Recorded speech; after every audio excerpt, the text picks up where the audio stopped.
Hello, welcome back to my YouTube channel. Another week, another classic car gathering.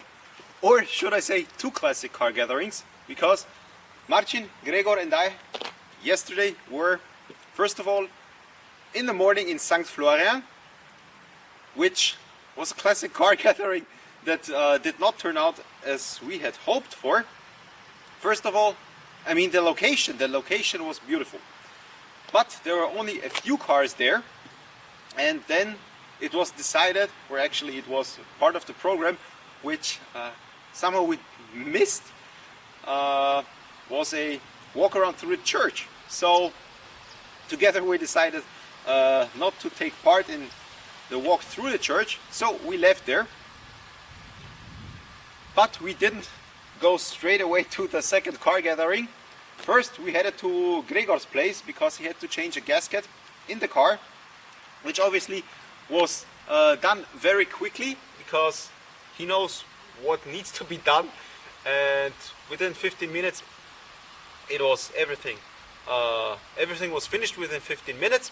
And then we headed to Fischlham, obviously not on the direct route because we wanted to record nice footage, and as we weren't going through main roads, we had the amazing possibilities to record very cool photos.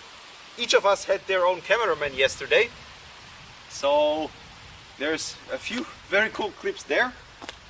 And then we went to Fischlham. We arrived there at around 1 p.m. It was 3 minutes after 1 p.m. exactly, because it started at 1 p.m. So we were only 3 minutes late. A few cars were already there. Over the next few hours, more and more of course joined, and we went straight to the registration. And my starting number would have been 13, which is kind of a cool number, but as I saw a staple of numbers ranging from 100 to 199, or sorry, it was 200, I immediately asked, may I have the number 126?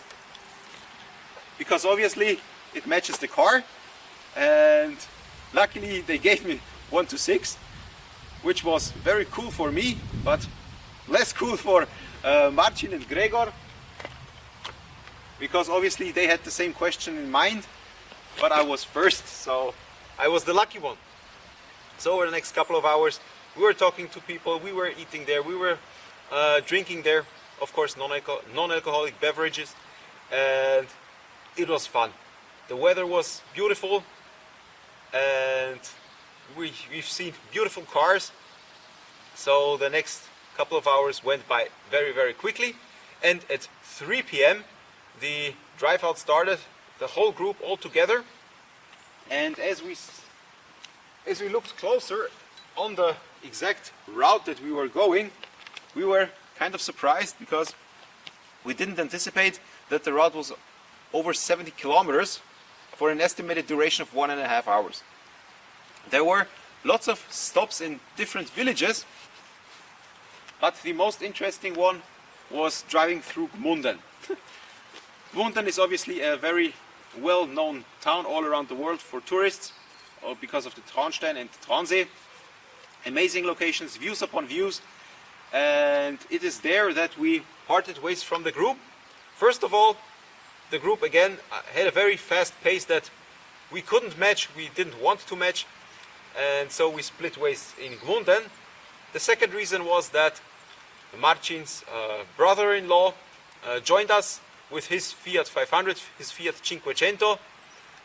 However, only for, I guess, a kilometer and a half, because it had an issue, and Marcin had to fix the car on our way, which he luckily did.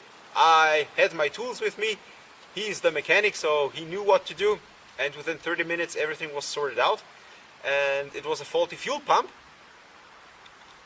While he was working on the car, Gregor and I went to a local gas station that was maybe a kilometer away. I bought myself something to drink, filled up the car, and as we were right next to the Traunsee, to the Traunstein, I obviously had to take the opportunity to take some photos, which were amazing. As I said before, views upon views, especially with the beautiful weather that we had yesterday. It was fantastic. Then of course a couple minutes later, Marcin joined with his brother-in-law. However, he decided that he will not drive further with us, so he went home. And we then decided not to go straight back to Fischlham or try to rejoin the group. Obviously this would not have been possible because they were far ahead from us. And we decided to stay for the next couple of hours in Gmunden. So we drove along the Traunsee, took some photos of all the three cars together, and this was the best decision of the day. And after a few hours in Gmunden, we decided to head back to Fischlham. We arrived there maybe at 7 p.m. and most of the cars have left by then, but a few were still there. So we talked to a few more people, and then around 8 o'clock we decided to head home. And Fischlham is around 40 kilometers away from Linz, so the trip back home was another 40 minutes. Of course, I didn't drive on the Autobahn. I took some scenic routes which were beautiful, amazing, but difficult for the car because sometimes it was pretty steep and the car had some difficulties going up that hill, but it managed. Something that I'm very proud of is that there were only minor issues. I had squeaky brakes for a couple of minutes because they were overheating from driving all the way up and down through those nice beautiful roads, and I had some issues with the gearbox. Again, I think because of the heat. It was 36 degrees yesterday, so pretty hot, and I had some troubles putting in the gears, but that again was only a minor issue for some time, and then it went away as soon as the car cooled down. So hopefully it's just issues with the temperature. And I got back home at around 9 p.m. and I was totally exhausted, so I was thinking hopefully I will be able to sleep today. This wasn't the case. I'm pretty tired, but I'm so lucky. I'm so happy that I joined yesterday. It was an amazing day. Although the first classic car gathering was a bust, the second one was amazing. Beautiful weather, nice people, amazing cars, and an experience that I will cherish for a very long time. That is it for this video. If you liked it, if you did like it, leave a like, leave your comments down below, and I'll be seeing you in the next video. Bye.